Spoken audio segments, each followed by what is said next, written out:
Welcome everyone who gathered here, 52 people already, like, it is absurd for now. So, chat, how are you, how have you been? Because today, we're going to speak with none other than EricVanWilderman, the god, the OG of the YouTube, Geometry-YouTube scene. And I hope that my sound is great. I hope you can hear me properly. I hope you can hear me correctly. So if there are any issues with the stream, please write in the chat. I will read it. So, yeah. So, Eric, I'm unmuting you. And we are wait, where are you? Okay, so, yeah, I am unmuted you. So, please say hello to the people. Yo, what's up, chat? How are y'all doing today? You guys having a good morning, night, wherever you are? I'm excited to be here. I'm excited to talk to all of you, and especially Lols. Yeah. So, your face are now on the stream too. So Nice. There we go. Look at it. Do I look good in my sunglasses? So I wear these sunglasses because I have a light that shines on my face, and when I play a lot of Geometrash, my eyes can hurt, especially when I'm practicing levels for a long time. And so, like, if I can, in front of a screen, I either wear like these glasses or I have like these blue light blockers, these gunner glasses, and they're like such a godsend. Like they're just amazing. So I'm not trying to do it to just look cool, guys. But I mean, I do look cool too. yeah. But I'm not trying to do it to look cool. So like, you know what's funny? So someone told me, and I don't know how to feel about it, but when I was wearing these glasses on stream, someone said, "Eric, you remind me of like a dad at a backyard barbecue." Oh my god. Yeah, this kind of vibes. Yeah. It's like, well, I was like, is that cool? Is it not cool? I'm not too sure what to make of it, but ever since that, I've questioned it. Does it actually look good or not? Yeah, it's looking fire. So don't worry about this. Cool. Well, if you guys are really lucky, I'll take off the hat tonight. Okay, so let's about the chat. Like I'm reading it as well as Eric, so don't worry about this. And we will start with the common questions I'm asking everyone. So first of all, like the most generic question ever, how did you find Geometry Dash, and why did you start making content for this game? So I found Geometry Dash all the way back from another game that I'm sure you guys know about that preceded Geometry Dash, that Geometry Dash is based on, and you know what I'm talking about, right? Yeah, the Impossible Game. Let's go. The Impossible Game. Yeah, that's right. So I played now on YouTube. If you search up like my oldest videos, if you filter them by oldest, you'll notice that there's no Geometry Dash there, right? There's a lot of horror games. There's a lot of like silly like one-shot videos that I made, one-shot horror games. So I never really started my channel with Geometry Dash. And there's a lot of deleted videos that I had to delete too, just because I wasn't happy with the quality of them, doing like long Let's Plays of games and stuff. So during that time when I was doing like a mixture of different games, all I knew at the time is that I wanted to play games on YouTube. I didn't really have a direction, but as it turns out, I'm pretty decent at games because I've played a lot of games from when I was young. I was the kid on the block when Nintendo was out, which I know a lot of you are young, but I was young when the first Nintendo came out. And I was like the kid on the block. People were like, "Oh, we don't know how to beat Mario 1. Let's go over to Eric's house and watch him play Mario." As it turns out, I was the one who could beat those games. Like people didn't know how to beat Mario 3, and I could show them how to beat Mario 3. So I've always like enjoyed difficult games. Like I've always done kind of difficult things. People know me. Like people used to watch me play Resident Evil 2 because they couldn't figure out how to do it, and I would show them how to beat it. I'd get there in like 3 hours and show them the end of it, like original Resident Evil 2 for the PlayStation. So with that said, part of my YouTube channel was I'm gonna play some more difficult games because I think I'm pretty good at them. So I was one of the first YouTubers to beat this indie horror game called Eyes the Horror Game, and people loved it. That was my first like big video. But then after that, I played this game. I was like, oh, people call this the Impossible Game, and there's so many like rage YouTubers like PewDiePie and big YouTubers, Markiplier, Jacksepticeye. They're all like, it's so hard, and they wouldn't get past level 1. They'd end the video with them raging, right? But I played it and I was like, I gotta beat this damn level. I'm not gonna give up, and I beat it, and I was like, oh, that was fun.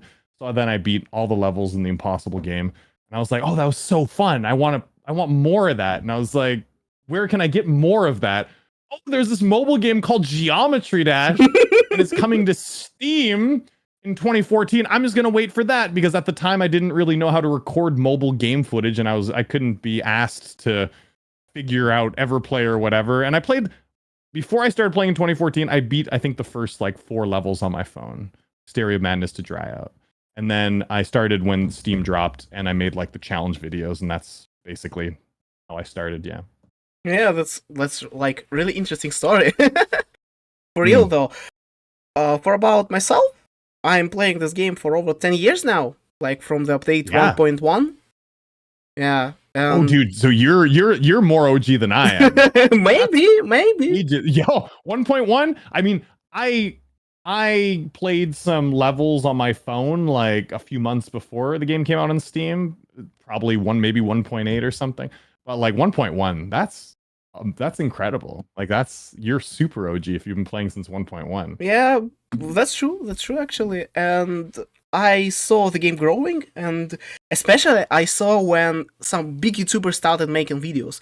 Like, as you said, PewDiePie, Jacksepticeye, Markiplier, and others. I was like, wow, Right. this game popping off. I am staying.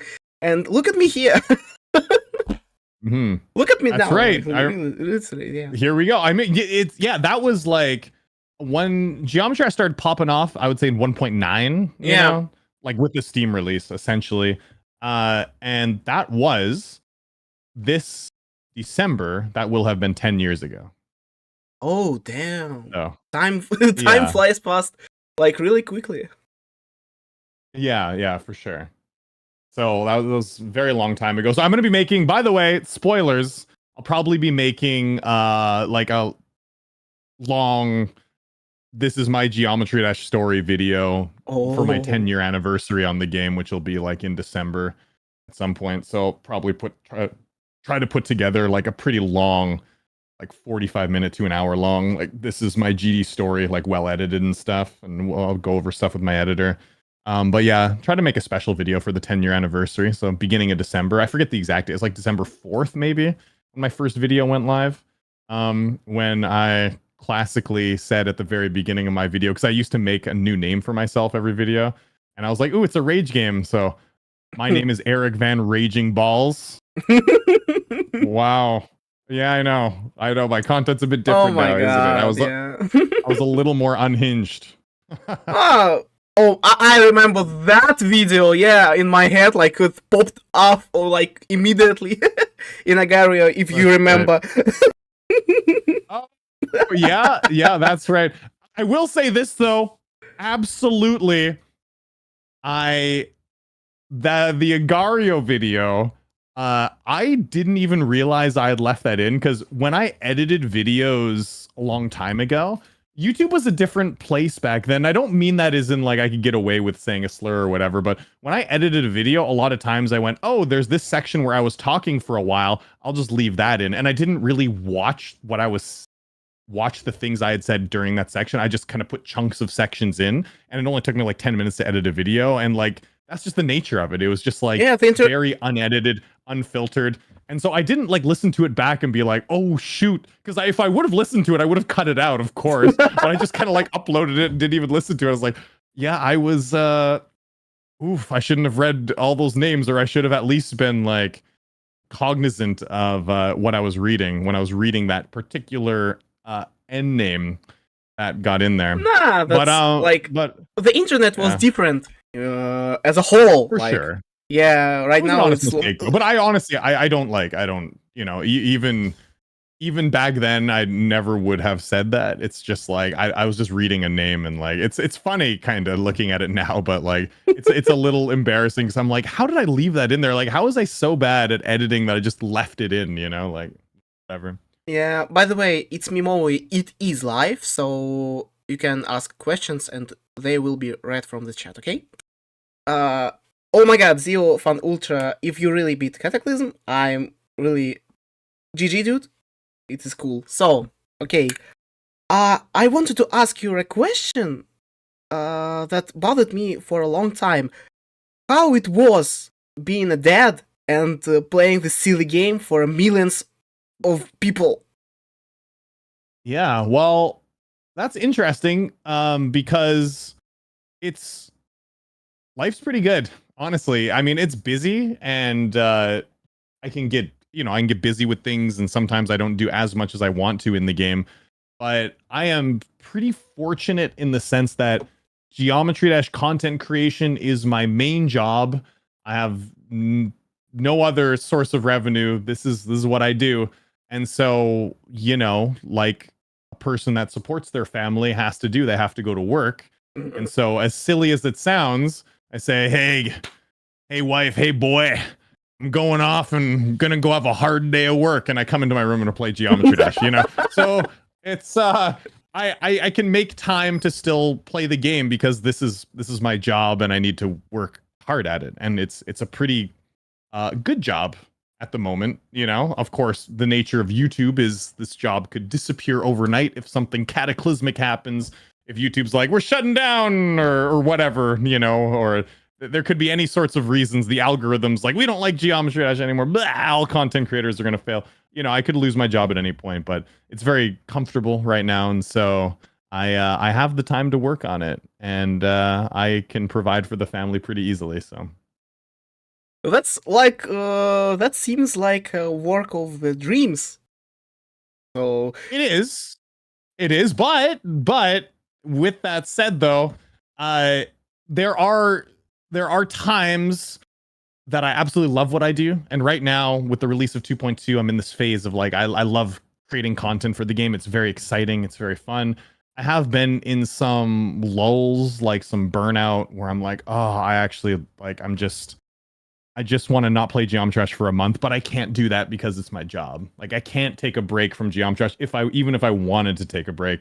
Whereas like a normal hobby, you know, maybe if I'm into reading books at the moment or watching anime or whatever, I can be like, I don't feel like watching anime today, whatever. I'm not going to do that for a few months. Maybe I'll come back and watch a series later, or come back and read this book I wanted to read later. I'm just not going to read. But with Geometry Dash, it's like, oh, hey there, boy. You know what you're doing today? You better get and play some Geometry Dash. So it's like, it's always a part of my life. And like I said, I love this game. I'm very, very fortunate and very happy to do it because I love a lot of like rhythm games in my life. Played a lot of like Guitar Hero and DDR and stuff. And I love like the music genre of games. But it's my job, and regardless if I want to or not, I have to play Geometry Dash, you know, that week. So it's a bit different, but I still absolutely love it. Don't get me wrong. Fantastic. I wouldn't trade it for the world, but it's also work, you know. yeah, but how your wife feeling about you like playing this game and doing videos? Well, at first, she actually supported me, surprisingly. We used to hang out a few times a week. Like on the weeknights, she'd come over and we'd hang out and watch a movie or whatever. When I was an English teacher full time in Korea. And then I just called her and I said, I want to work on my YouTube channel every weekday night when I come home from work. So it was actually pretty hardcore because I would teach for like 8 hours in the day. I'd go to the gym and then I'd come home and I'd work on videos until like 1 a.m, until bedtime. And then I'd just go to bed and do it like 5 days in a row. So that's how I started my YouTube channel. And at the time she was like, okay, I don't know about this. Cause you know, I wasn't making any money off it. I was getting like 100 views on a video. Like, okay, whatever, if it makes you happy, you know? But then I started growing into business and she's like, oh, okay. Yeah, cool. Like this is interesting. And when I replaced my teaching job with YouTube, I mean, she's always been supportive of me. She's helped me a lot on the channel. So she's actually, she digs it. But like at the same time, like, you know, I talk to a lot of people, you know, a lot of people I meet. What job do you have? I'm like, I'm a YouTuber. Like, whoa, really? YouTuber? That's so cool. Can we talk about it? And they're like amazed. My wife, she's not amazed at Yeah, me being a because YouTuber, so. she like knew about your stuff and she like For sure. yeah. She's grown with me, the channel, and she's helped me immensely. Like I couldn't have done it without her. But like, you know, I'm like, how do you feel being in the same room as a 1 million subscriber YouTuber? And she's like, oh, shut up. But by the way, So, you know, like, but I'm sorry for Go on, interrupting, yeah. but No, I it's found this interesting. So you said like when you're saying like you are a YouTuber and people really want to talk about your stuff. In Russia, it's like opposite. When you said like I'm working as a YouTuber, it's not takes seriously from other people. They are just saying like, oh, you like just playing some games and you could like go to the job or start a business or something like that. It is not like as seriously it's not as serious as I guess in other countries, but it is what it is. for sure. And that's Especially when monetization are closed for Russia. So yeah. Oh, yeah, I guess, yeah, that makes sense. I mean, if monetization's closed, like no one knows how lucrative it is.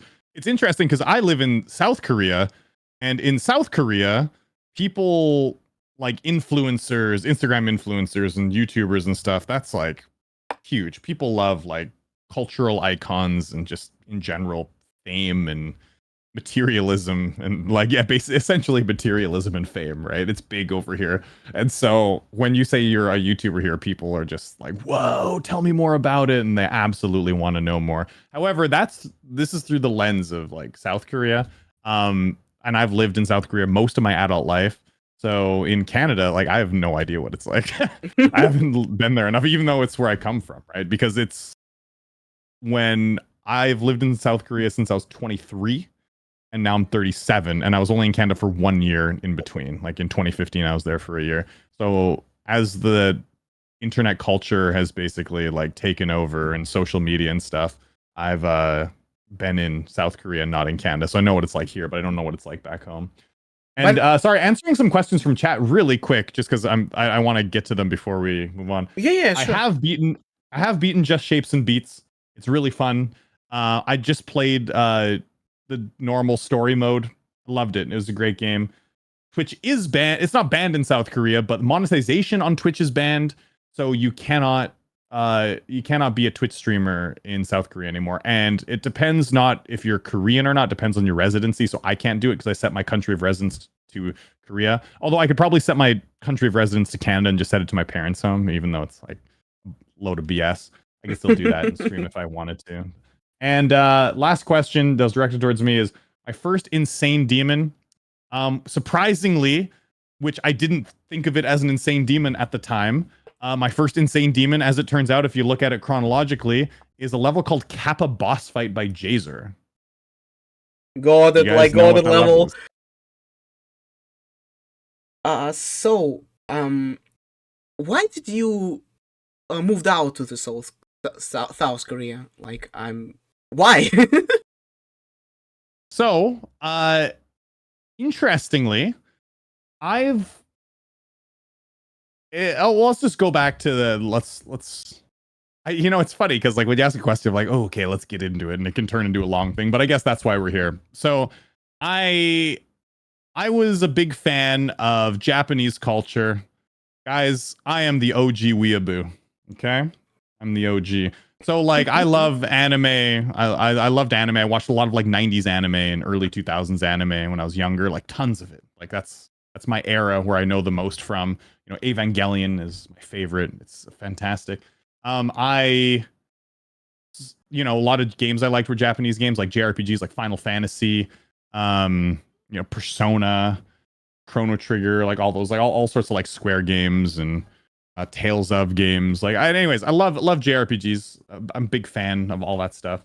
And so I took Japanese in university just for a year because I was interested in it. And then I dropped out of it because I got busy with other things. But I took Japanese for a year. And while I was studying Japanese, I heard of this thing called the JET program where you can teach English overseas as an English teacher in Japan. However, the JET program, if you want to teach in Japan, it's such a long process to apply for. Like it takes like 8 or 9 months. The whole application process is so long. So anyways, I finished university. I moved down to Vancouver. I was like, I want to be a game designer. I went to programming school for a year. It didn't really work out. I wasn't digging it that much. And so I dropped out and I was working at this restaurant and I was like, okay. So I went into debt for university and I had a bachelor's degree in marketing and international business. Oh. However, so I was in Vancouver looking for like marketing jobs, and it was 2008. Now, 2008 is an interesting year because that's when the economy had the huge collapse. Like it was like the big housing crisis in America and Canada, and the economy was dog shit. It was so bad. So I was looking for marketing jobs in Vancouver, and I couldn't find any. There was none. Like I was looking for just like the junior marketing positions, and all the junior marketing positions were getting taken by marketing people who'd been fired from their jobs, let go. And like, so senior marketers were applying for like junior marketing positions. So the competition was crazy. And I was like, well, I haven't had any experience, so I'm screwed. So I was really in debt. And I was like, oh yeah, I remembered the teaching English thing overseas. But the JET program takes too long. So I wonder, what should I do? And I went, and I did some research and I found out that a couple countries like Taiwan and South Korea were actually the best for saving money because at the time Japan was really expensive. And so I applied for getting a job in South Korea, teaching job. And people thought at the time, like, you know, people I was close to, they went, oh, that's interesting. You know, maybe you'll get it. But people didn't really think I was going to do it. And then I actually got the job somehow. And the interview was super easy for it. Like, it was insane. I applied for the job, and this woman who was interviewing me was Korean who didn't speak English very well. And she asked me one question. She's like, if you were a teacher, what would you do? And she was so nervous. I was like, I'm the one being interviewed. I should be nervous. Like, what? And I was trying to walk her through it. I was like, it's okay. Like, it's fine. And so I was helping her, and she asked me just one question. I made up some BS. I was like, I'll leave no kid behind. I'll make sure everyone knows. She's like, okay, it's good. Okay, bye. And I was like, oh, maybe I didn't get the job. Uh-oh. But then I got an email saying, oh, you were successful. It was like the easiest interview ever. So I got the job. Yeah. And I went overseas, and it was nuts. I really enjoyed it, and I paid off like all my debt. And I was just planning to be there for a year and then come back, and I wanted to learn how to make games. But I was really comfortable over there, and I was making money, and I was traveling. Like when I had time off, I was traveling to all over like Southeast Asia. I was going to like Thailand, Cambodia. I rode a motorcycle across Vietnam. It was one of my favorite trips. I went to like Indonesia, Malaysia, all sorts of places, and it was awesome. So I just spent 5 years teaching English there, and then I met my now wife. She was my girlfriend for a while, and we ended up just living in Korea. So we got married eventually, and I just liked living here. So just kind of stayed. Yeah. Yeah, that's like, wow, I didn't know anything of that, actually. Like, yeah, really, really interesting story about the man who, like, wanted to do some weeaboo shit, right? And moved out to the South Korea. This is actually, like, seriously impressive. Like, I'm seriously, like, glad you managed to do that in the first place. For sure. That was, for me, up until that point, I would say, up until moving to Vancouver away from my home city, I lived a fairly like comfortable life, and I was pretty scared to try like, I guess, new things and sort of get out of my comfort zone. And then when I moved to Vancouver, that helped me get out of my comfort zone a little bit, and then just a little bit though, still in Canada.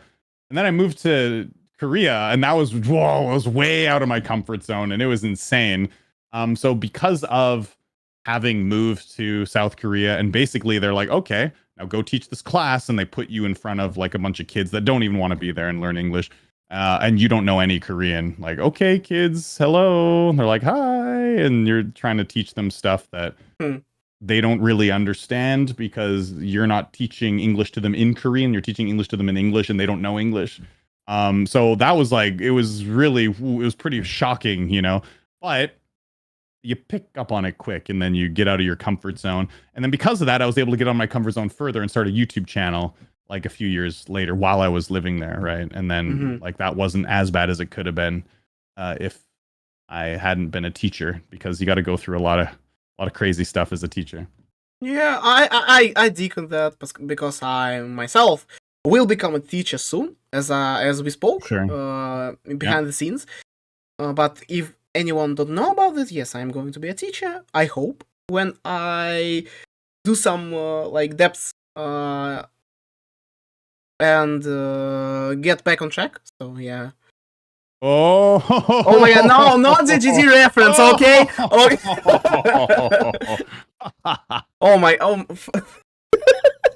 Okay, but still, I received a donation by Alavet.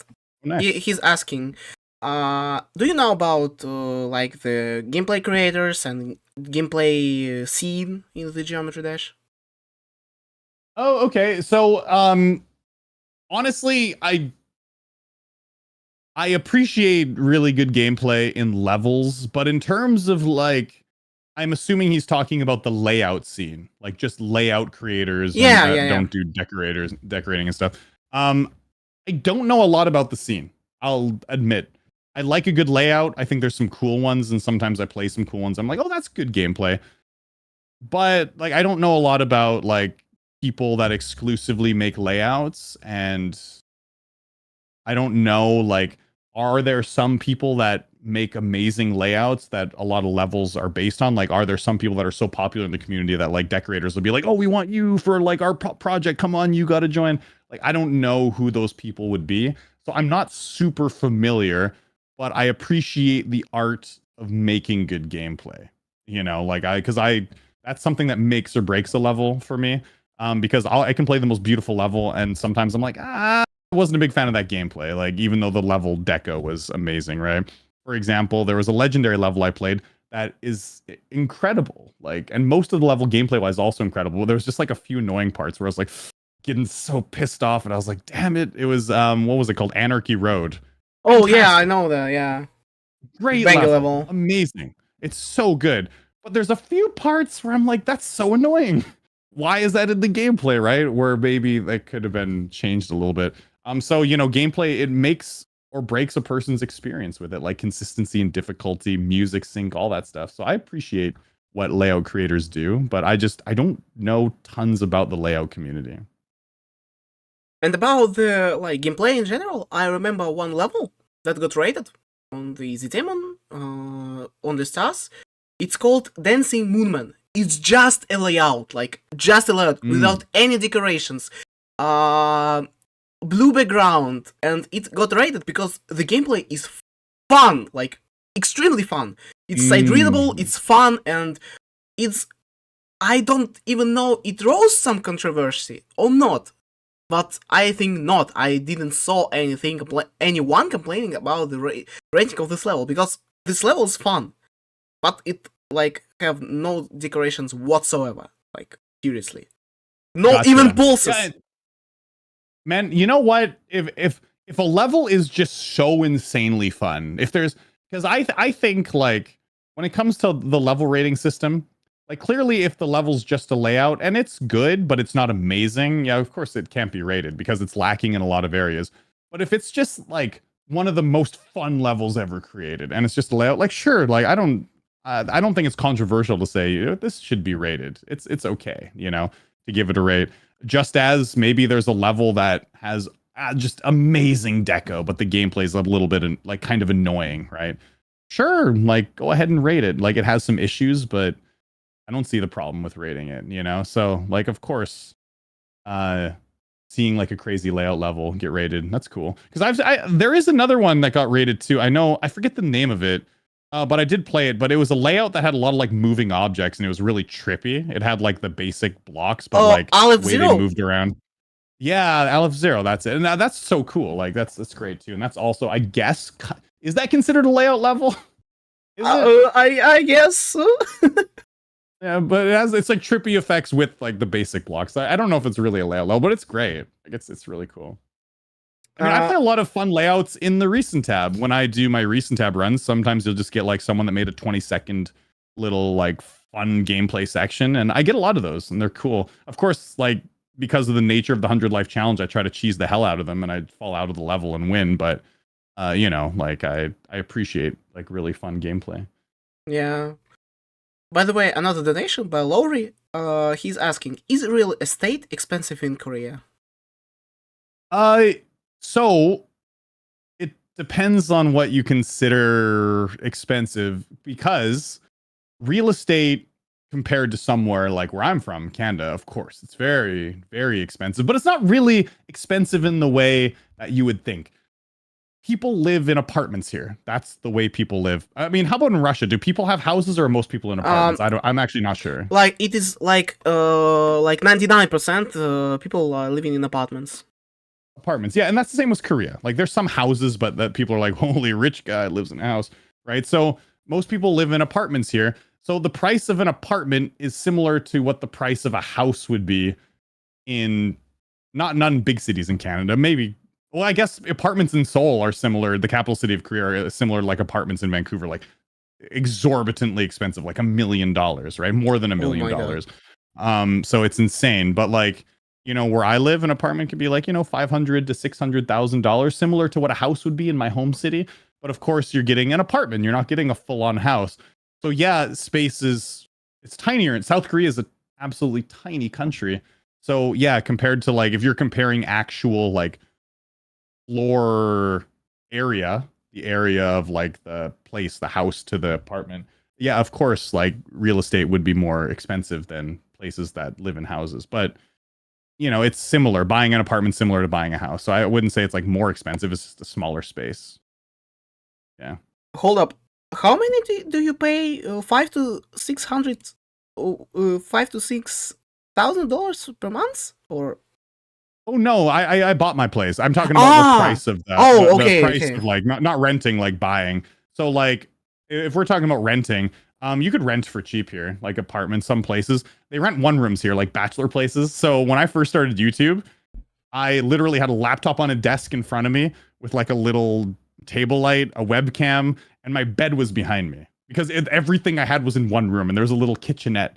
So my recording studio was like where I slept, and like everything was in there, and I recorded there for a while, like 2 years.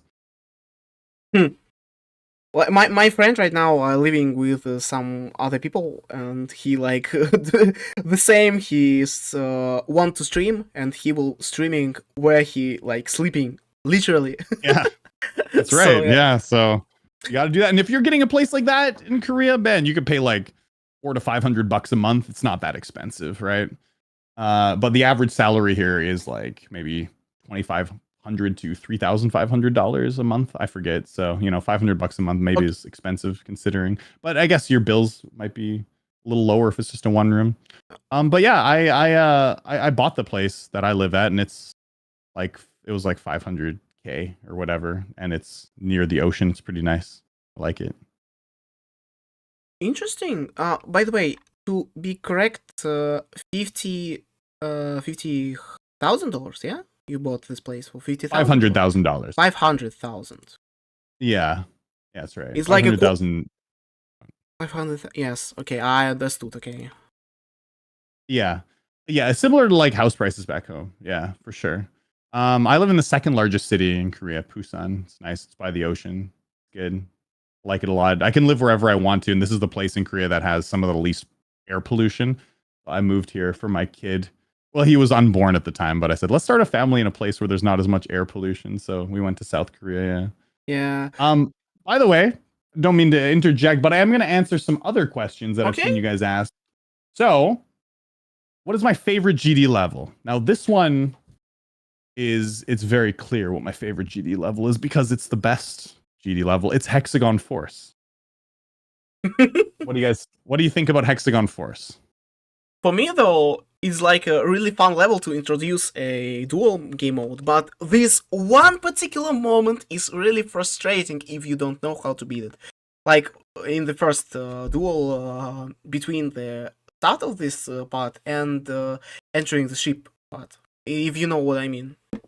Yeah, no, I know what you mean. It's the part where like if you hold, you can get it, but it looks kind of awkward because it's a bit of a late jump, and then you want to like wait and then click, but you can mess it up. Yeah, I know what part that is, and it's a little bit confusing. Yeah, for sure.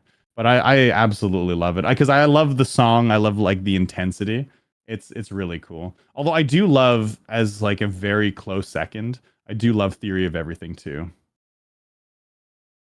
Oh yeah, that level is a banger. Actually, when I was doing a Nuzlocke challenge that we made, like Doggo Trigger, he's on chat right now. He made a modification by my request for Nuzlocke. Like you remember this, yeah? From Juniper, she made the interpretation of Pokemon Nuzlocke into Geometry Dash, right? Okay. So and like. Theory of Everything 2, when you know how to play it, is like the most fun level from the main campaign like I've ever did, because I've spent like 10 or 12 attempts on the Hexagon Force, but I one-shotted the Theory of Everything 2 with a speedrunner skip, like the skip of the portal. So it is like really. Like, for me, it's like my favorite level from the Rob Top. Oh, that's cool. Yeah, dude, Theory of Everything 2 is fantastic. Yeah. I mean, it's such a good mix of game modes, and it's such a good mix of like having a lot of portals, but not too many. It's like this perfect little balance. There's a little memory section. The wave's really fun. There's a perfect little stress test with the upside down ship at the end. Like it's just, I don't know, it's just full of like nice, memorable parts. Yeah. And the shit part when you know what you're doing too at like 40%, when you know like what parts you can hold down the button and what parts you can't. Like it's so fun. It's very satisfying, yeah. By the way, I wanted to ask you another question. So, as a part of the moderation of a cherry team, do you want to be a part of it? Do you like a verify of some of our projects? Oh, yeah. I mean, I just verified a level as well, Anamnesia, and that was really Anamnesis, fun. I mean, Anamnesis, Yeah. Amnesia. Yeah, I was trying to say amnesia and mixed together with anamnesis, and that's just how my mind is sometimes. I guess the longer I live in South Korea, the worse my English gets. So, yeah. I mean, sure. So, you are part of Team Cherry then, yeah? Yeah, I am like a moderator in this team. Yeah. That's cool. Yeah, I mean, I know of you guys. You guys do a lot of cool stuff. I sure I'm down for verifying. I mean, Okay. why not? Do you? Depends on what difficulty of the level is, though. If like you come to me with an extreme demon, that's around bloodbath difficulty, it could take a Yeah. while, But like I could do it.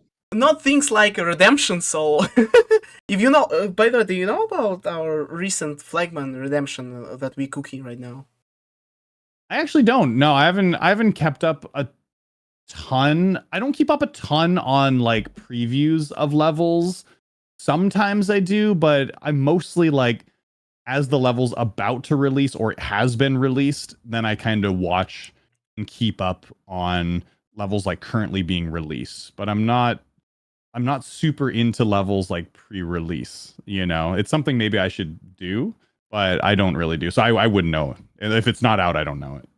Oh, that's like completely fair actually, because Yeah. we just like started doing it, and it Oh, okay. I have no idea now, then, yeah. yeah, for now, Light, the main verifier of this project, said like this is a harder than what this level called? Eternus, yeah, Eternus. Like it's harder by a mile. Oh, Eternus, yeah. Yeah, that's Like, insane. yeah. So by the way, I can't do that one.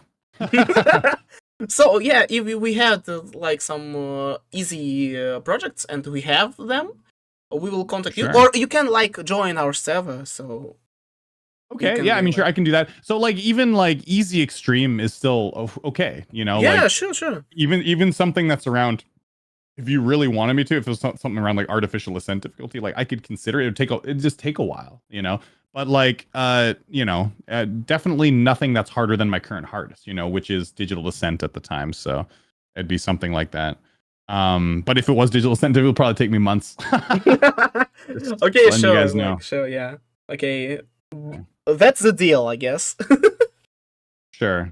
I love the difficulty of easy extremes. I'm actually.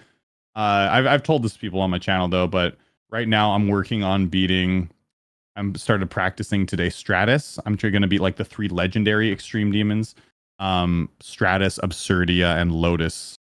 So they're like kind of easier extremes, and that's like such a fun difficulty to play for me. Oh yeah, I've played it in practice mode without any like even insane demons. Yeah, for 10 years. Okay, sure, but still. I played it and I was like, it is like really fun memory level, for sure. Like yeah, for sure. Yeah, it's dude. I just started today and Stratus is so much fun. Holy shoot! It deserved legendary, but I don't know why Anamnesis don't have a legendary. There's probably a reason for it. I mean, I don't know. I'm not really upset about it. It's everything is outside of my control, but like personal opinion is I'm not gonna say like nobody's right or wrong on what happened. I think it should be legendary, but it's just my personal opinion of it because when I beat it, I played a bunch of other legendary levels that same day and I was like, man, Anamnesis has like the gameplay to go with the visuals because the visuals are outstanding. But also the gameplay, like the music sync parts are just so fun because they're so exact, like right when the song hits. Oh, it's such a good level to play. Like it's so smooth. So I was like, oh, it was a little choked because some of the other legendary levels I played, I was like, well, the gameplay is there are some moments in some of these other levels that I wasn't a huge fan of, even though visually they're all stunning, right? But like Anamnesis is just the whole package. Like it's such a good level. Yeah. By the way, interesting law about the anamnesis. It was it was founded in 2024 or no 2022, and as a joke collab from TikTok, like this was been a joke collab, but then they made this masterpiece for sure. Like I'm really digging out with this level. I'm seriously want to beat it because it's like really fun and really visually stunning, as you've said. And if I somehow bring Robtop here, I will ask him about the rating system, because oh my god, this brings so much controversy. Like for real, because the rating system right now is based on opinion on one man. Most of the time. For sure. Yeah. So now one thing to keep in mind though is like I'm just gonna say, like, in Robtop's defense, I know he gets a lot of flack.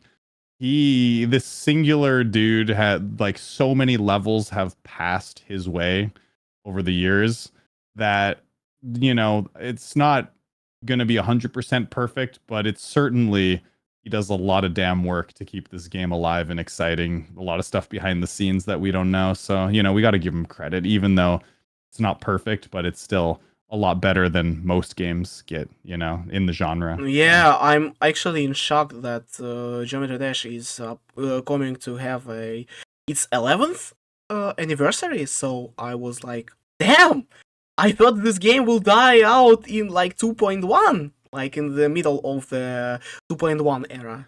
So I was like, Me damn. too. I thought I was gonna be out of a job 5 years ago. So here I am, you know? Crazy, isn't it? I can't believe I'm still here. People just still want to watch this old man play Geometry Dash, right? Right, yeah. But even though I'm giving you a credit because your videos are hilarious and like really fun to watch.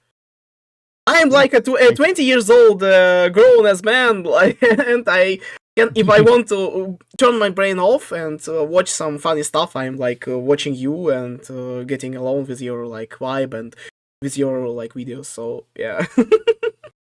Great, dude. Hey, I appreciate it. Yeah, I just like having fun with the game, you know? Like my channel's not very serious. I just kind of do what I want. Although at some point I might pivot a little bit into making maybe more serious, more analytical content, or just sprinkling it in anyways from here and there, because I do enjoy doing that stuff too. I haven't done anything like super deep, but I've like, when I rated the Robtop levels and kind of like dug into why I liked each one a bit, I was like, oh, that's pretty interesting, you know? But anyways, yeah, I might start talking about the game more, but I mostly just like, I love just playing, so I try to like find ways to make playing fun to watch, right? Like with the 100 life challenge and playing impossible levels and stuff like that, with a little bit of community interaction there, people making me the impossible levels. So try to make like just playing the game fun and watchable, right? Right, yeah. Try to keep that up, like nice balance of like, okay, what do people want to watch? How can I make it fun for me? How can I make it fun for them? And then like kind of think of ideas that go along with it. Because the recent tab, I was starting to get bored of it. And then I was like, oh, I introduced the 100 life challenge to it, where now I have 100 lives to beat as many levels as possible. And then I was like, ooh, dude, I got way back into it. And I was like, okay, recent tab's fun again. And now I'm enjoying the hell out of it, right? If I was just, because like for a long time, for like 2 or 3 years, I just when I made a recent tab video, I just go into the recent tab and I just play levels, right? Right. Yeah. But then when I added the challenge to it, it's a whole lot more interesting. Yeah. So. By the way, about the challenges, I want to say that my main goal right now in the community is to make an entertainment mods by collaborating with modders, like we did with Nuzlocke. It's like I've said, and right now I will continue working on the side read challenge. It is like a gauntlet where you need to side read levels that provided on the list. It will have like anti-cheat system when you can't play practice on these levels if you have enabled this mod. Like dedicated website where you can see some leaderboards who did this challenge and what the challenge about and etc. And this should be great. And by the way, this is not like some easy levels. At the end, it have several extreme demons. Like seriously, side reading and extreme demon. And the last straw on this is an Eon. If you don't completed it already, it is like a really this is like a really impossible challenge. But this will be a bonus one to get higher on the leaderboard. So it is not because side reading an almost an hour long level. Jeez, no. Yeah, I mean, of course. No, who's gonna do Eon? So you know what? Eon's a great level, but that ending is bullshit. Oh yeah, I saw my friend died in several times. It's so much harder than the rest. And you know what the problem is there's just one part where you're the ball, I think, and there's just so many fast inputs. I wouldn't mind if there were some inputs that just had okay, the timings are a little bit hard, but it's fast and there's a lot of inputs all at once, and it's so easy to make a mistake, especially if you're nervous. That's insane, dude. I was practicing it, and even in practice mode, I just couldn't get the ending consistent. I was like, I wanted to do the level, and I was like, I don't think I'm ever gonna do this. This is just the same here. Such a frustrating, so frustrating. I can't do it. Yeah. By the way, no problem. Doggo Trigger said in DMs, would you play on video on Nuzlocke challenge if it got updated to 2.206 when Geode updates to? Wait. So Nuzlocke challenge, you're talking about not the sight reading challenge, right? No, Nuzlocke one, yeah. Well, when you have a one icon equals one life. When you die, the icon, you can't use the icon, so yeah.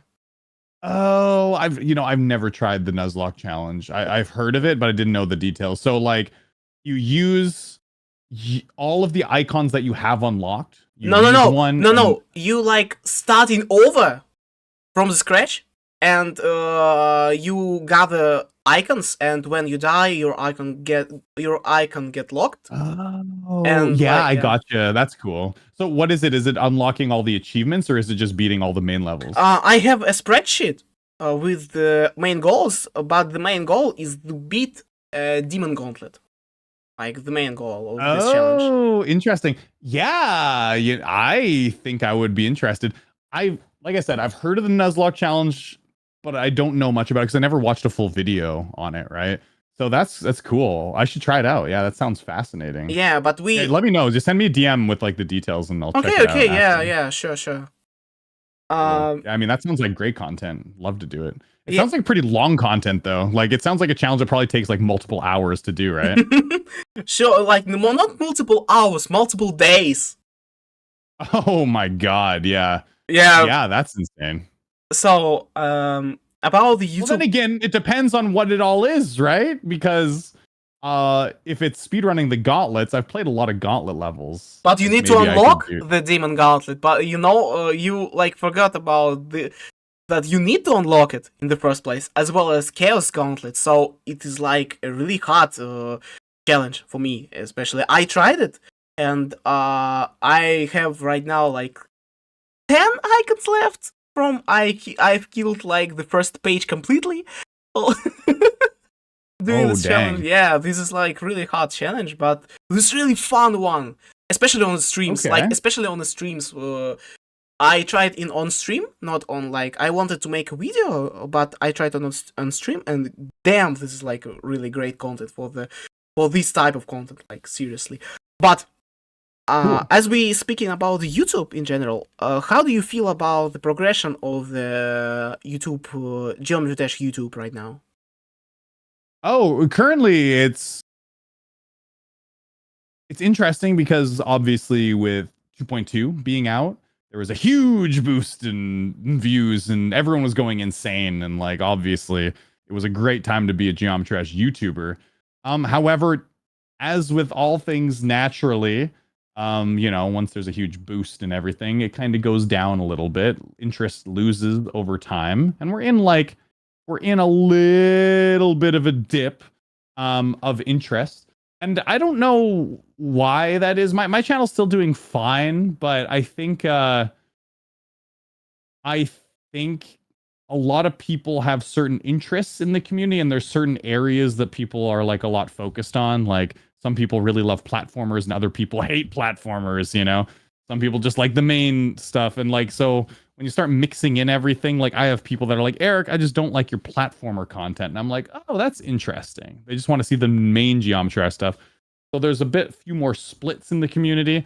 And so like I think content creators are just like finding a way to, myself is like finding a way to do what I want, but also do what people want to watch, because I love platforming games. I love platforming mode in GD, but I know it's not everyone's cup of tea. Yeah, because it's like right now, platformer mode is like on its, I should say, it's starting to rising up. Like people like starting to understand. Like for now, people don't understand how to make a great game design. You can see that, and because of the limitations of that RobTop is not added a global checkpoints. Like you've played the platformer level, you've stopped on the one checkpoint, left the level, joined it couple of days past it. You just remember of this level, join it again, and continue from the checkpoint you left.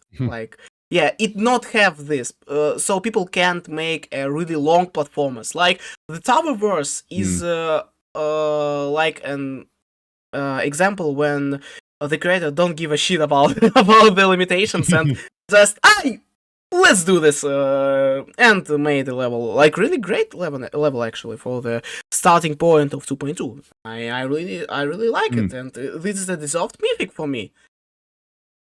Oh, for sure. Honestly, I love platform levels. Those I've played a lot of them. There's some that have just been so creative with like the gameplay, and like I played I forget the name of it, but I played this like puzzle one where you had to like fill in all of these like color blocks and collect paint. And it was just like a full-on puzzle game in Geometry Dash. I wish I could remember the name. I could probably check right now. I should. It was such. Oh, I remember that level. Yeah, I remember that level. Yeah. Yeah, it was like based off of another game. I think, what was it called? Lightbook. Oh, I don't remember. Weird Adventures. That sounds right. Weird Adventures. Oh, and about the length of the platformer. Anyways, it was so good. Yeah, and about the length of the platformer levels. The only the thing creators need to do right now is like to balance the length and the attention span of the player that's going to play, because we all know about the level how to platformer, okay? Oh, yeah, but but the thing is how to platformer is a fantastic level. For I'm just gonna go out and say it. I absolutely love it. I love the concept of there being 2,000 rooms, and every 100 rooms the theme of it changes, and all the title names of the rooms are so cheeky, and it's so funny. It's great, and there's just like random difficulty spikes that are insane. It's such like a gauntlet. Like it's like running a marathon. It's just like this gauntlet that tests you, and once you can start from checkpoint, it's not going to be that big of a deal. Like a level like that. I think the big issue is getting like starting from checkpoints, because I played and beat last weekend. I beat the Abyss, and having to do all of the Abyss in one session is torture. Yeah. Such an insane level that really tested my patience, because I did really well. It took me like 2.5 hours to get to one of the final checkpoints, or 2.5, maybe 3 hours to get to one of the final checkpoints. I fluked some parts. It was great. I was feeling so good. And then the second to last checkpoint is so ridiculously hard. It took me like 3 hours. And I was on stream there being like, I wish I could just quit and I wish I could just come back to this tomorrow in a stream, but I can't because I'm going to lose my progress. And I'm going to stick it out. And it was like a 7-hour stream, and I never do that anymore. And afterwards, like I did beat it. It was crazy. I finally beat it. I was going insane. Like about I can understand you because with How to Platformer I was like on if I remember correctly 1900 room, and my game just crashed, and I was like, oh me, yeah, that like sucked. oh damn, I lost like 6 hours of progress. So I was like, Yeah. damn, I will not touch this level again. Yeah, that really sucks, and that's why we need like the being able to save at checkpoints. It's going to be so huge for the game, right? So, But yeah, it's I like, definitely think I'm sorry for interrupting. It is okay. like should be a toggleable option. Like it is not should be implemented as it is, but is like a creator can choose make it like global checkpoint or not. Yeah, no, 100%. I actually agree with you. I think that's important because some levels should be built, like some really hard extreme demons. I'm sure like if you made it so you could just start at the checkpoint, it defeats the purpose of like, you know, being able to complete the level in sort of a limited amount of time. Like that would test your skills more than just being able to kind of start from your checkpoint and do it just from there. Yeah. And if you've beaten one checkpoint, you don't have to do it again because it defeats some of the nature of like some of the difficulty of some levels. So I agree with you for some like shorter ones, but like longer levels for sure. And also levels that we kind of have this untapped part of Geometry Dash now just because you can't save your game. Like people are already making other games in Geometry Dash, like games that feel like other games, like a lot of like the Terraria based boss fights and stuff like that. You can the Enter the Gungeon one, like it's a totally different game, and we can get some like really long levels if you can start at a checkpoint. You know, we could get like a full on like RPG game in Geometry Dash if you could save your data essentially and start from like certain checkpoints.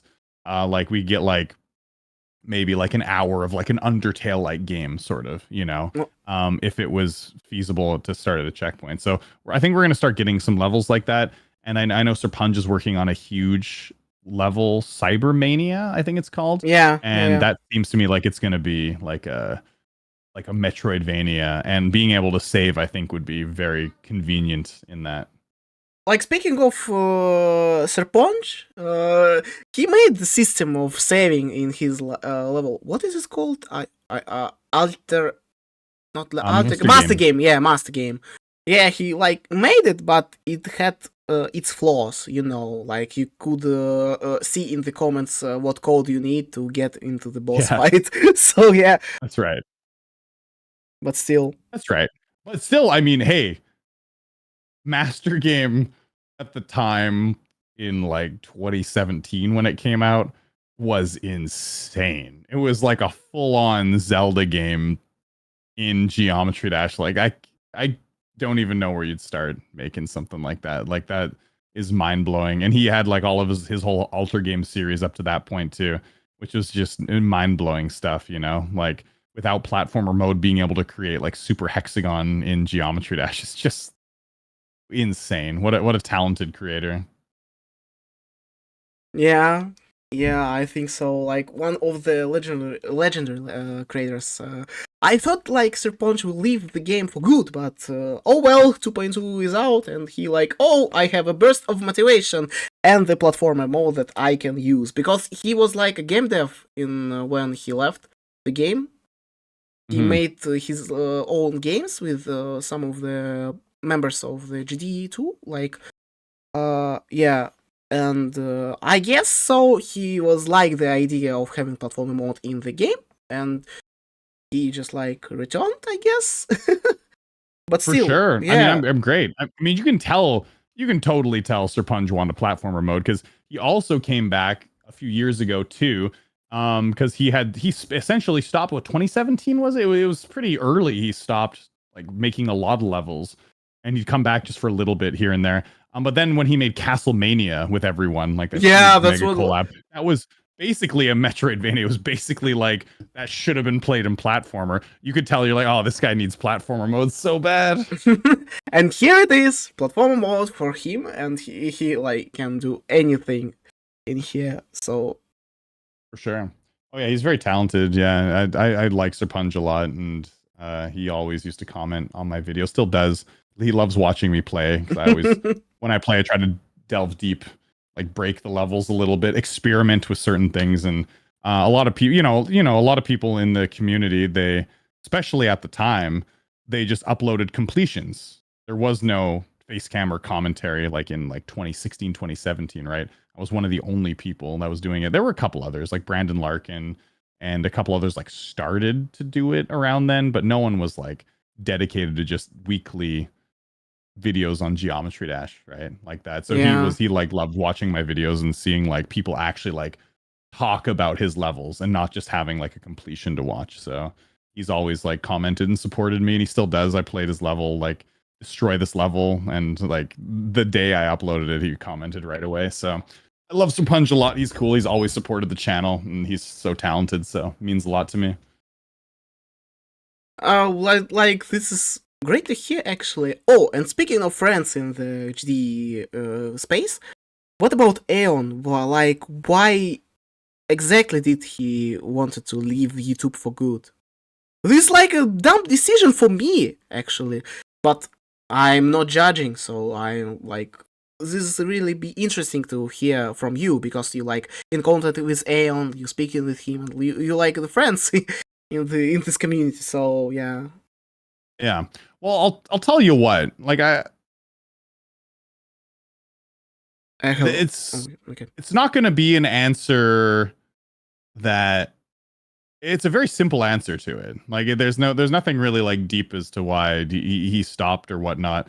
As a content creator for the game, when you are uploading multiple videos per week, it's really easy to start resenting what you do, because there's a lot of things that you have to do that aren't the front end of it. The front end of it is interesting. The front end of it's really fun. The front end recording videos is great, honestly. Streaming, so fun. Recording videos, great. The back end of it, though, is not that fun. The back end of it, though, is where all the boring stuff comes in. But the back end of it is where you do the majority of the work. The back end of it is tons of stuff you got to do. Video editing and all that kind of stuff. Now, I'm fortunate where I have an editor that edits like half my videos, I would say, and then I edit half. Like some videos I want to put my own special touch on, or there's some things I want it a certain way. I edit half my videos. My editor edits half my videos, and it's great. It's given me a lot of free time, and it's made me not resent it. However, if I was editing all of my videos 100%, I'd be going insane. Like I couldn't handle it, because it's really mind-numbing. And when you're editing a video and like you're editing a video for content that you know people are really enjoying, and like recording it might have been fun, but the back end of it is just so monotonously boring, and that's the majority of your time, it's easy to resent it. I, for one, I don't resent it that much, because there's a part of me that likes editing. Some parts I'm like, okay, I enjoy some parts. Some videos I'm like, okay, I'm bored. I wish I could just push a magic button. It's like, pew, and my video would pop out and it'd be all done, right? Sometimes I wish that. However, Aeon was starting to really, really not like his job. He was starting to be like, okay, because Aeon, what he wants to do, he wants to play hard levels. He loves playing Extreme Demons. He loves pushing himself. He loves pushing his skills. But he doesn't like talking about the game and like finding different things to do in the game, like recent tab, whatever. Like anything else that's not playing hard levels, he just doesn't like anymore.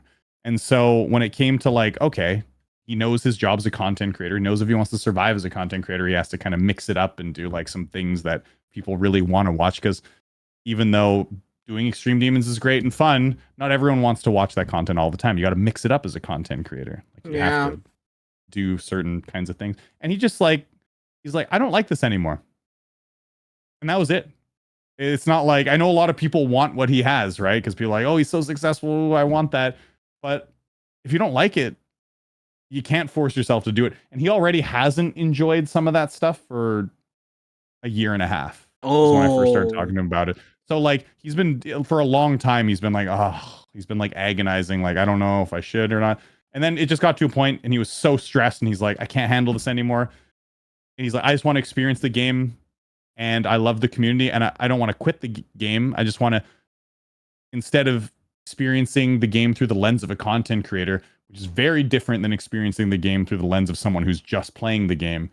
He's like, I just want to play the game and do the things I want to do in the game because I don't want to hate this game at some point later and be like, oh, I really forced myself to do this thing I don't want to do. And then now I hate the game. So he's like, I just want to, he's like, I just want to enjoy how I want to. So he didn't quit. He's like, he's still streaming a bunch because that's what he loves. He's like, I just want to stream and enjoy the game. And so that's cool. I mean, he's still going to play. He's still going to beat Extreme Demons. He's still going to do what he wants. And now he's not going to resent what he does anymore. So yeah, I mean, he's going to take a little bit of a break, from everything, just enjoy Geometry Dash and then find what his next thing in life is, which is cool. Like he wants to, still young. He can do whatever he wants. This was just like a part of his life. He learned a lot from, and it's cool. He knows it was time to move on. He just moved on. Yeah.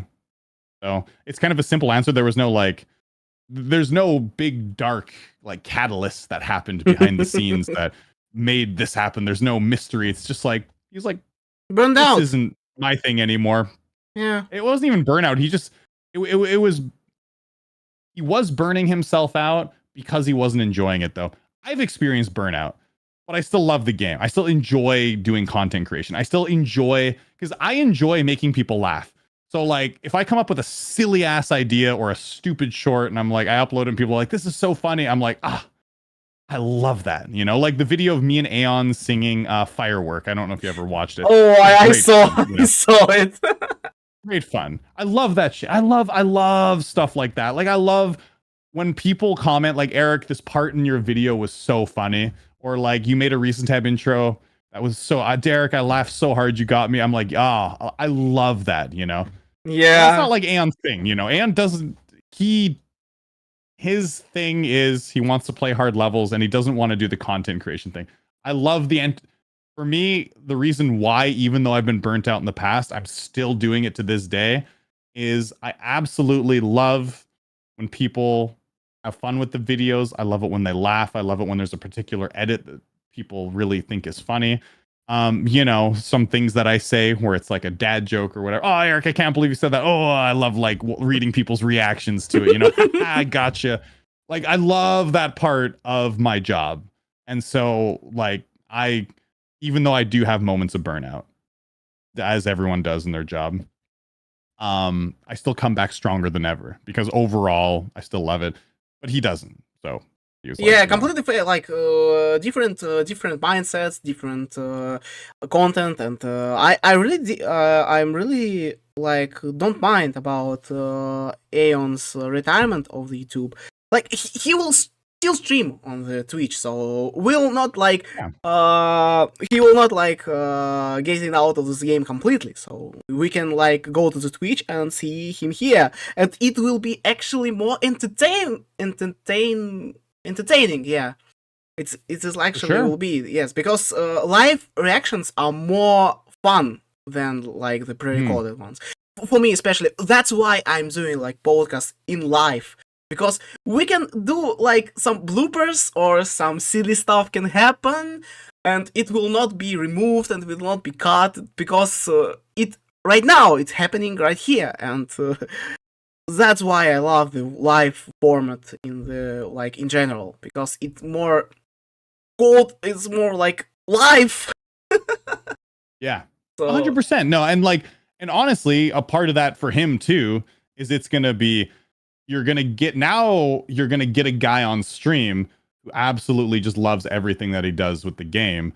And he's going to be happier and more entertaining and more energetic on stream because now he's doing what he wants. Right. So like, it's going to be the best of both worlds. And he's still he even said he's not stopping uploading on YouTube. He's just the 4 times a week he's not uploading. He's still gonna, like, when he beats an extreme demon, he's still gonna like throw together like a short video and like be like, hey, this is the demon, I beat it, these are my thoughts. And he's just gonna upload like shorter, like 5-minute videos on like the demons he beats, and he's just not gonna worry about growing his channel through like views and stuff like that. He's not gonna look at it through the lens of a content creator that goes, okay, this video didn't do so well, maybe I shouldn't do this style of video, maybe I should try something else next time. He's just going to be like, I don't care if it does well or not. I beat this level, and this is what it is. I hope you guys enjoy. You know, and that's. I guess that he took an Pestas path because he's doing exactly the same. He like beating something or doing something, and Doggy like compile it from every stream he did and making a video out of it. So I guess Aeon get this path, and I'm seriously like this idea, so yeah, go on. Like, no judgment. Oh, yeah, I absolutely support him. Yeah, for sure. I think it's great, and like he's still so young. Geometry Dash isn't gonna last forever unless it does. In which case, you're gonna see a 50-year-old EVW play in this game in a few years. Because there used to be a meme going around like, oh, EVW is 50 years old. That might actually be a thing. Oh, okay. Yeah. Because, like, the thing is, like, my Minecraft, for example, is still up and running, and it will never stop. But yes, the comparison is not a correct one, but still. No, it's a good comparison. Yeah, I mean, 100%, because it's, this is user-generated content. Like, theoretically, this could last a really long time, and the beauty and the reason why Geometry has lasted so long is because the editor is insane. It, like, on the surface it seems so simple, like squares, spikes, but with all the triggers and everything put together, you can create like works of art in the game. And now with platforming mode, you can create like entire different games. That we've only scratched the surface on platforming mode. It is such an insane editing tool that is unmatched by other games, like by a long shot. Like, there's modders that mod games that do some crazy things for sure, but in terms of like a base game having this intricacy in the editor, it's insane. Like, it's unmatched, and it's gonna keep the game alive for so long, so much longer than I ever expected. And I'm happy. I think maybe at some point I'll take the Aeon route, where I'll have to be like, okay, listen, I'm getting up in the years. Maybe I got to try something else, or maybe I'll move on at some point, but that's not anytime soon at all. I still got a lot left to give, and I still really enjoy playing this game. So yeah, like sometime much later, I can see myself stopping, but the game is just so healthy, and I'm so grateful because there are some content creators that, make content for a game that is popular for 2 years and then the game dies. And what do? Yeah, right? They just like move on, or making like a new channel, or like sticking out still. It's hard to do though. Yeah, I agree. Very hard to pivot because the algorithm goes, oh, this is a Geometry Dash content creator. This guy has 2,000 Geometry Dash videos. When you pivot into something else, the algorithm goes, what is this? We don't know. And then it pushes you down in the algorithm, and it's so hard to climb out of that. Like, yeah, that's the thing about the YouTube in general. By the way, as we mentioned, editor of this game, I'm gladly to say that I became one of the main directors of the huge project that called Geometry Dash Neural. It's a complete full-on AI assistant for the Geometry Dash editor and for the Geometry Dash itself. Yeah, it will not like make levels for you. No. It is like give you ideas, like you prompting something. Make me a block design in a futuristic city style, and it will generate it. For this, you can get inspiration from it and build your own thing. It will not like generate backgrounds, make triggers, etc. So even though some of the assets will be AI generated, the levels still will be like a huge part of the level will be built by a human still. So it rose some controversy. I made a post on Reddit. It gained almost 1,000 upvotes about the Geometry Dash neural. Many people like to see this project, but when I did this on Twitter, like the Twitter portion of the community rose torches and pitchforks towards this project and wanted to get cancelled, wanted to get like the work, like purge the work of it and etc. So no, we're not stopping. No, but we will continue. But we like reworked everything. Right now, it in initial idea we wanted to make it like train from works that people can submit to the machine, to the AI. We have an unrestricted version where it just we just feed it with everything that Geometry Dash have, but it will be like super mega private and granted by a huge security for the YouTubers to make content. Like, you know, this is like a really great thing to make a video about, yeah. So, but for now, we feeding the machine with different other kind of stuff. Of course, with consent from the authors, because we don't want to take a path from the unconsented training. So it like now training not from Geometry Dash but from outer world and interpreter it to the Geometry Dash. So yeah, that's interesting. Yeah, I mean that sounds pretty cool. I'm sure like that'll help some content creators get some ideas, or maybe they can generate some idea and then replicate it themselves, you know, so and get people going. So yeah, I mean it's a neat little tool. I mean, AI should essentially help us. I understand the other side of the fence. I mean, Twitter always erupts over things. They blow things. The problem with Twitter is sometimes there's valid points, but they blow it out of proportion. Yeah, right? I agree, yes. Yeah, it's like, oh, it's the end of the world. I can't believe this. It's like, no, it's not the end of the world. It's just a tool. Depends on how people use it, really. But like AI is here to help us. And I guess their argument would be like, but it's creativity and we don't want machines creating creativity for us. And then like, I kind of understand that argument on one side, but on the other side, like creators can use it maybe, oh, I don't have any idea for like this artistic thing I want to do. And they can see like a visual representation, but then they go, oh, and that just gave me an idea to put my own spin on it. And then they like kind of make their own thing with that. So like, you know, it's all about how you use like tools and AI and stuff. It's not clearly like some people abuse AI, but not if you're not just like using only the AI tool and you're like working with it to make something, I don't see a problem with it, right? For the cherry collapse, Venom like generating some reference stuff for the creators to get a general idea to what he wants. Like for Redemption, he generated like some cities, some matrix stuff, put it on in a, by the way, 4,000 word document. And creators can see the perfect representation of what host want. And for this matter of fact, I think the AI is like the really helpful tool for the like hosters to generate a vision, to like represent a vision to the creators they want to 100%. invite to the collab.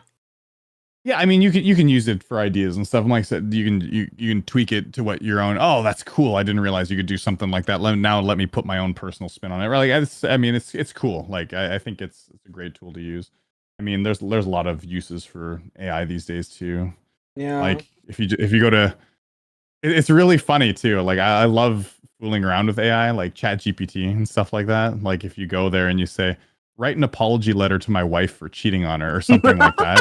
And it's like this heartfelt, this long letter of like, I'm so sorry. It was a me problem. It wasn't a you problem. I'll never do it.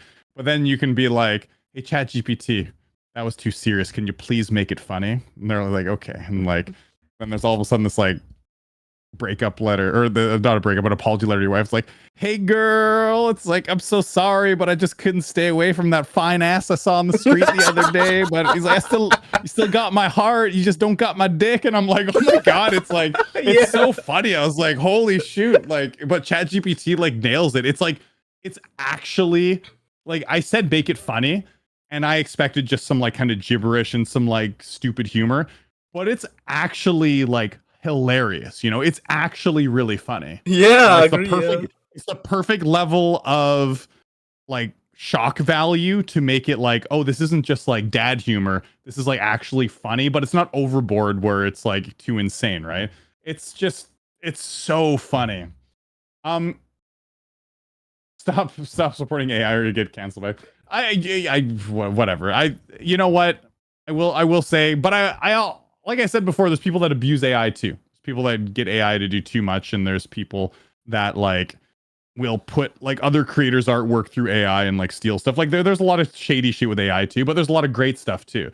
I think like there's too many people that are on opposite camps, where there's like one side that's like AI is the bane of everything, and then there's one side that's like AI is the solution to all our problems. You know, there's this nice middle ground we can kind of come to, you know, chat, and like I think we can find that.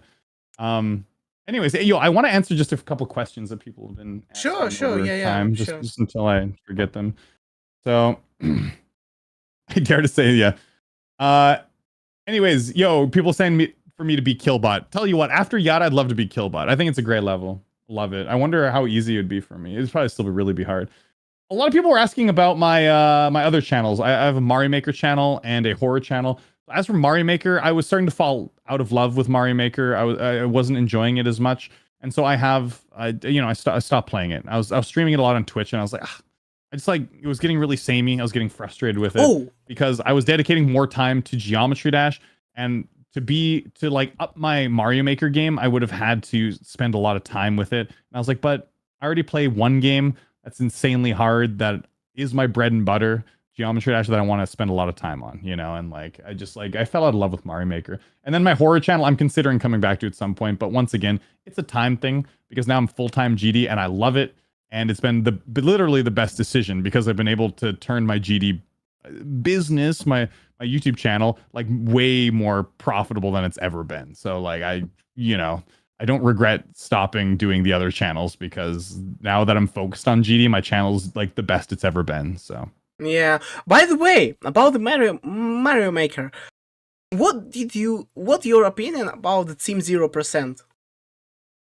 Oh, awesome. I followed it on Twitter. That's so cool that they actually managed to beat every single Mario Maker level in Mario Maker 1. And then they were stuck on that final level for a while, but then they realized it was hack uploaded, and so it didn't even count. And then they're like, okay, we finished it.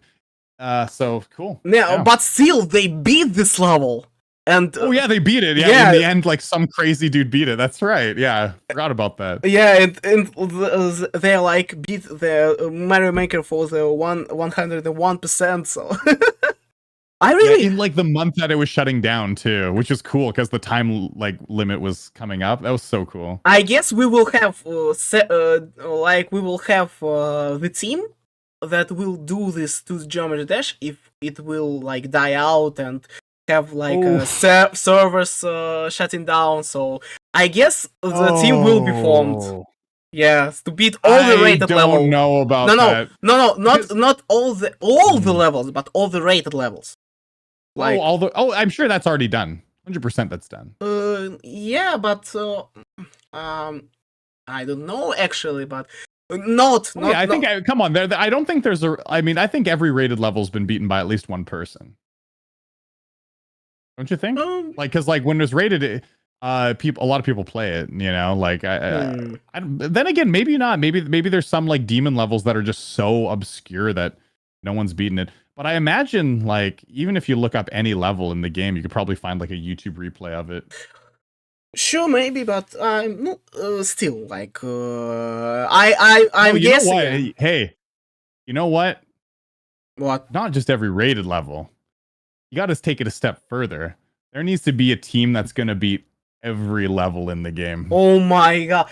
This, like, every, I don't know, like every 200 million like levels. But you get, the thing is I imagine with Geometry Dash. Now, unfortunately, the only thing that you can use these days is the leaderboards to see who's beaten the level 100%. But I guess that would be good enough, right?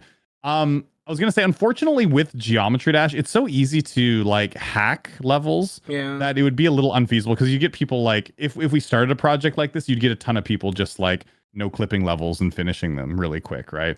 Which is a little unfortunate. So you'd have to find a way to make it so that people's completions are legit. Because the nice thing about Mario Maker is, like on the Wii U, like if you want to hack it, it's very difficult to hack a Wii U to hack your like save file and level. So you don't get people really doing that. So when you have someone that's legit beaten the level, it's not a 0% completion rate on the level. It's very easy to tell if someone's beaten the level or not, right? But with Geometry Dash, someone could just no clip it, you know? So you can't really like, you can't really track it. But it would be cool if there was a way to track like legitimate completions and have every single level beat in the game. Because remember, if you have like, if it's a public project and you have like thousands of people working on it, oh yeah, you could do every level in the game.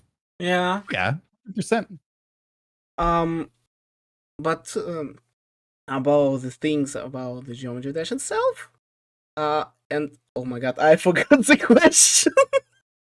Oh yeah, it's all good. Yeah. Oh my god, I like, it's literally like flew out of my head, and I was like, oh my god, I can't remember things.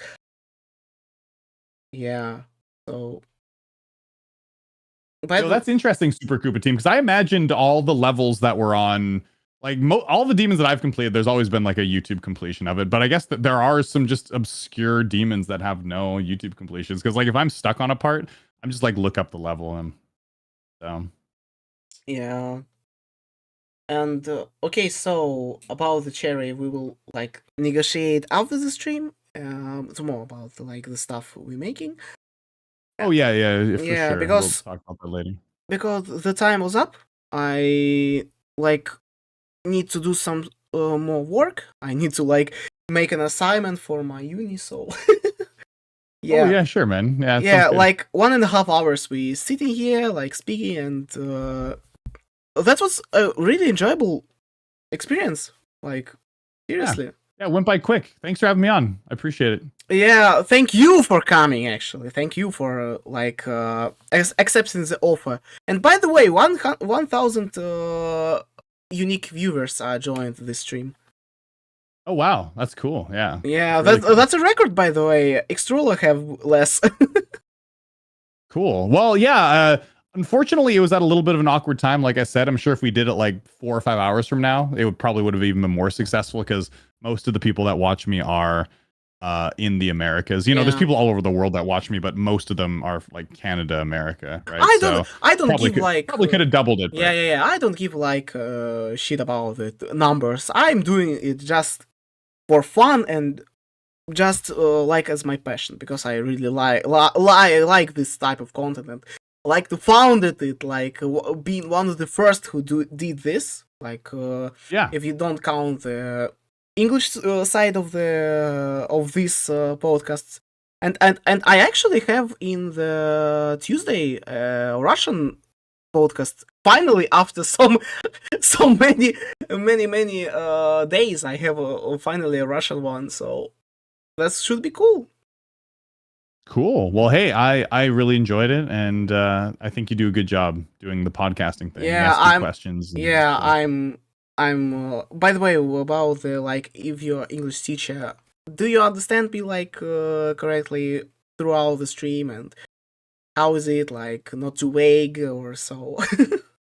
Oh yeah, no, it was good. Yeah. You don't have to worry about that. Like you're good at what you do, and it's very clear what you're asking. Yeah, that's the main thing. Okay, so people, I guess that's it.